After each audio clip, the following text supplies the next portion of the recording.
Concern for area food banks in the midst of an escalating U.S.-Canada trade war. Good evening, and thank you for joining us.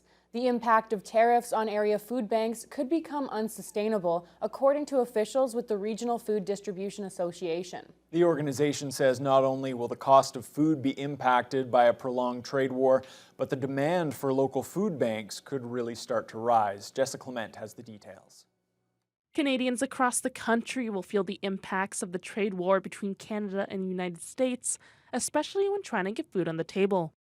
This is also the case for local food banks, with RFDA Executive Director Volker Krom saying if things continue, it could become unsustainable for them to get enough food to their partners across the region. If the tariffs are in place, we can already see the rumblings of higher unemployment, factories and businesses shutting down. So there will be a lot of people coming to the food banks or to whatever charitable giving for assistance. And so we have to prepare for that.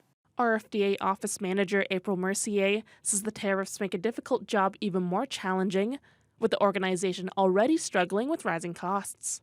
Monetary and food donations to the RFDA have gone down as well. Mercier says it's also more difficult for them to receive government and municipal funding at this moment. A lot of people in the government, people in the city are busy trying to address what these tariffs are going to mean. It's keeping them busy with that, and it means we can't work on getting the funding that we need to sustain. Krom notes he has some ideas to start preparing for the tariffs, which includes looking nationally. When I heard, for example, that the greenhouses can't sell their products south of the border, so the word to the staff and everybody is, if it becomes available, we'll ship it here. And so as opposed to having food go to landfill because they can't sell it, bring it here and then we'll share it out with across the region or interprovincial. The organization will have a members' meeting at the end of the month to discuss the potential consequences. What happens if we don't have enough food to supply everybody? What happens if we don't have enough donations to buy the food that we need? What happens if they run out of the food and there are still more people in the line? And these are the questions that we have to come together to try to answer.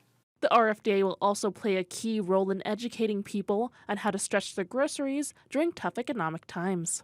Jessica Clement, TVT News.